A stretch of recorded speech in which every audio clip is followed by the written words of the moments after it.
mean, the further you get, the worse it's gonna be. I remember maybe like 6 weeks before Francis was born, waking up in the middle of the night with vomit in my mouth because I had heartburn so bad. Oh, sorry, Grace. It was horrible, but yeah, sleep was hard when I was pregnant. Are we talking about pet peeves now? Yeah, we've moved on to pet peeves. We were talking about this earlier too. Is the anecdotal turned out just fine? We didn't have car seats, much less seat belts, and I turned out just fine. Have you considered that I want my child to turn out better than just fine? We want our children to be great. Excellent. I'm getting a lot of teething tips right now. Oh, I put rum on my baby's gum to just knock them right out. They turned out just fine. What? Did somebody really say that to you? Yes. Oh my gosh. I think whenever you are pregnant, turned out just fine is more like aimed towards your pregnancy. At my baby shower, there were several people that were like, oh yeah, my baby was breached and I almost had a heart attack and died.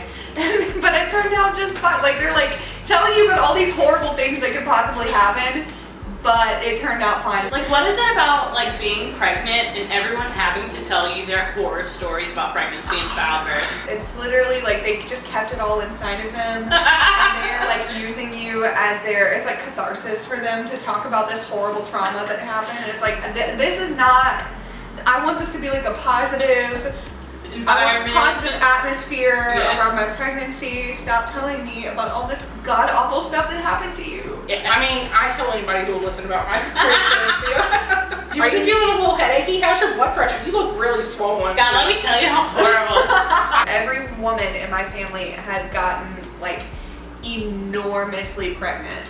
Like what? How could you possibly gain that much weight? My sister is a tiny human being and she gained 80 pounds in her pregnancy. Oh my gosh. So, she was 115 when she got pregnant. She gained 80 pounds. That's a lot. I'm not a tiny human being and I only gained 30, so. That's like my goal. That's what I'm aiming for. I gained 40 pounds with Ron. And a lot of that was swelling, but when I got pregnant with Francis, I was at my ending weight as I was with Ron. Yeah. So the last time I weighed in at my doctor the day Ron was born was the amount I weighed the first time I went to the doctor when I was pregnant with Francis, and I lost 30 pounds for pregnancy.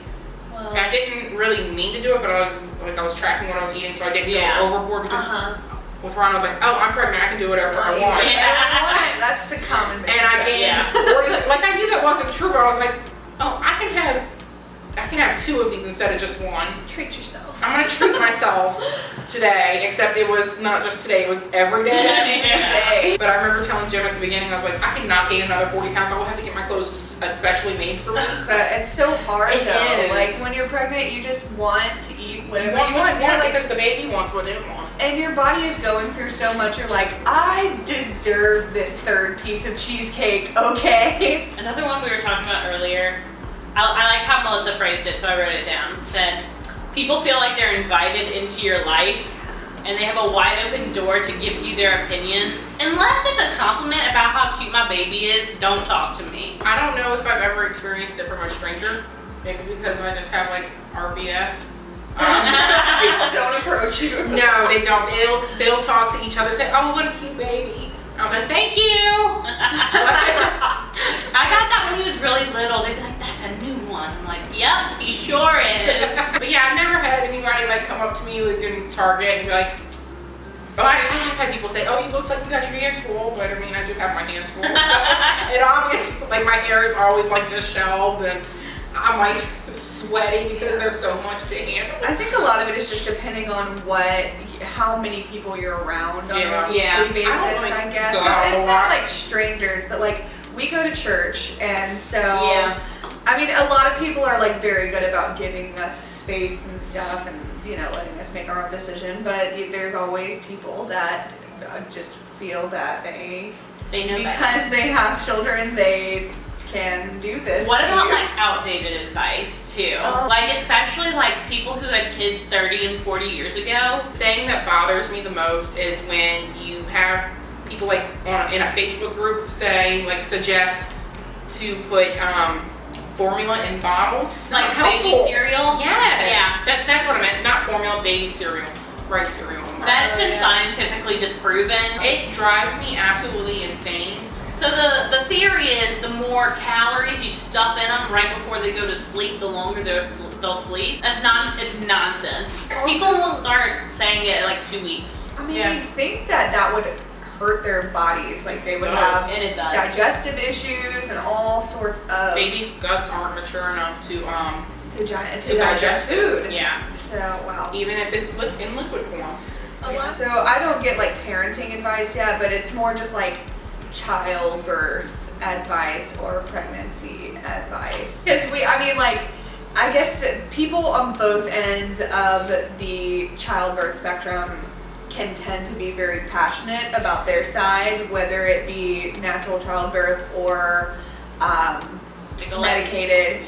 Yeah, or elective surgery childbirths, things like that. And so, yeah, that can be so fun if they're on the other end from you and they're like, you're crazy for choosing to give birth this way. But the thing is, but I think like everybody's pregnancy is their own, and that's the cool thing about being individuals, is that we get to individually decide how we want to give birth and raise our own children. Unless I ask you for advice on that, I don't want it. Like people giving advice, you were talking about putting formula, look, I did it. The baby about cereal. putting baby cereal in a bottle. Like people are always giving me advice because Isaac doesn't sleep through the night yet, and I'm like, he's a baby. He's 5 months old.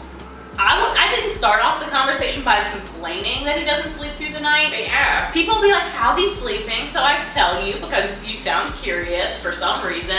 And then they start giving advice about why he should sleep through the night. So yeah, those are the diggers though. Like I find that people put whiskey in his bottle, he'll be fine. See? That is so awful. I find that people who want to give you advice, like they will ask very targeted questions so that they can give you advice. It's 100% correct though.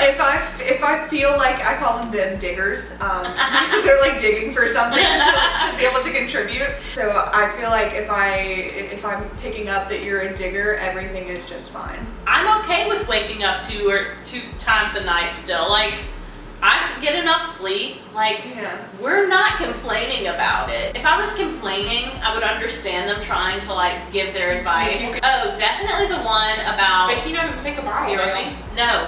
So then your advice is irrelevant, dude. They want you to pump it, so then you can put cereal. Oh, Because that's not so grandma can feed the baby. When I make a rule about my family and my child or whatever it may be, don't treat it like a suggestion. Oh, that's big for, I don't have a kid yet, but like, I think it's frustrating watching, like my siblings have a lot of kids and they have like ways that are specific for bedtime and diet and everything. And it's like, even if you think it's ridiculous, that is this child's routine. And then people think it's really funny to be like, oh, but I'm this person. I get to spoil them.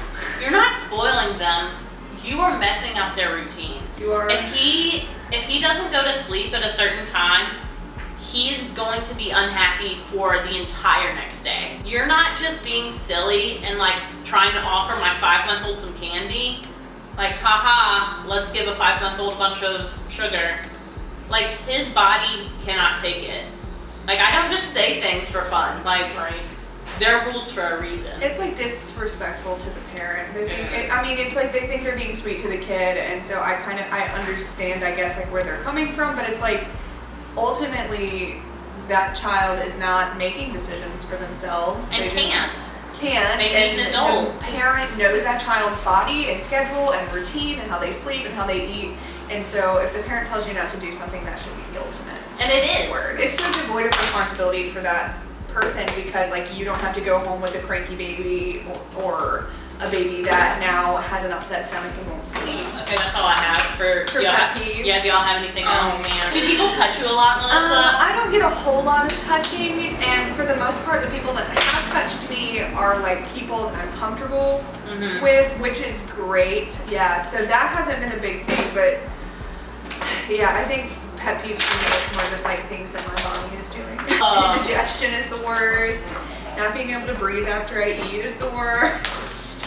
It's so crazy. crazy. You like never realize how much of your life is affected by your hormones until they are like everywhere. That's why teenagers are insane.